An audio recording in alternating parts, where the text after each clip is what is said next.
Did they not want Gunnar Henderson running in that situation? I would assume on a 2-1 count, there's not going to be a hit run. He kind of looked in a couple of different times, right? I don't think it was a straight steal. He didn't get really that good of a jump. But I tell you what you have to do. You have to give Jonah Heim a lot of credit. And I mean, this throw was right on the money. And a great job by Corey Seager to get out in front of the bag to get that tag near the belt area. It was a well played all the way around. The catch, the throw, and the tag was perfect. You know why it didn't alarm me when I was watching it live? And I don't know what signs were being thrown out there, Cam, at the time.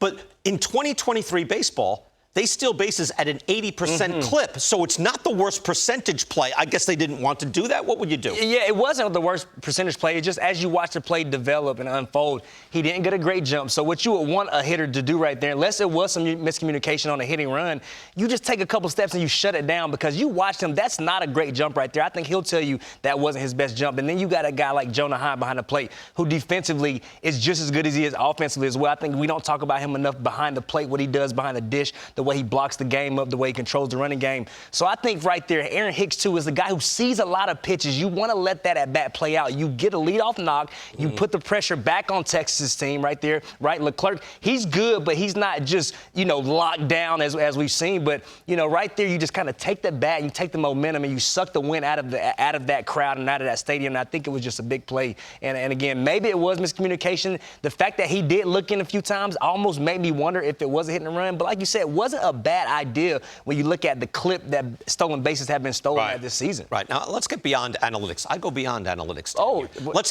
Let's engage cut of jib index. Watch Josh Young here. We'll pick it up, I think, in the 5th inning. If you look at Young in this play, defensively and offensively. Start with this. This is in the 5th inning. This ball, tough play, gets through on him. Cam, I just noticed, I was watching this and I just saw, you know what? He looked completely calm, unfazed, not like, hey, that's a mistake. That's a problem. Oh no, it's a big play.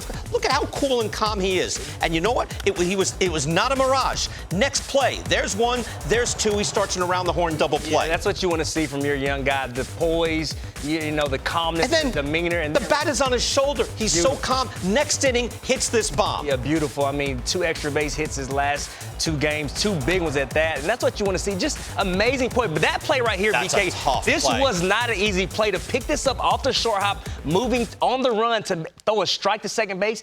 That play, he was so fluid. And I think the Texas Rangers, we talk about how prolific their offense was. They don't get enough credit on how good their defense was this season as well. They played great defense. Those were 2 excellent double plays. And that last double play, again, Dan, I'm looking at a guy with mental toughness that just looked the part and then executed the part. Yeah, and we've seen a lot of young players. You see that with the Diamondbacks. This guy doesn't, is basically a rookie, and the guys are making plays. They're a big part of a lineup. And I think one of the things, too, that helps the Rangers, the last 3.5, 4 weeks, they were desperate to find somebody that could close a game. And right now, Leclerc is doing a pretty good job in that back end, settling that bullpen. They kind of let Chapman off the hook, though. They did. Didn't they? Yeah, they did. Walks the first 2 guys. What about their approach after that? He's really not the kind of guy that's going to roll up many ground ball double plays. He's more of a fly ball, swing and miss kind of guy. But listen, he rolled up a 2-ball at the right time. And look at the postseason so far. I mean, if you look at neither one of these guys have allowed a run. It hasn't always been very pretty with Chapman as far as being a clean 1-2-3 inning, but they're getting the job done. I thought it could go another way that 8th inning. Absolutely. I thought Santander got in a little bit of a hurry at the plate.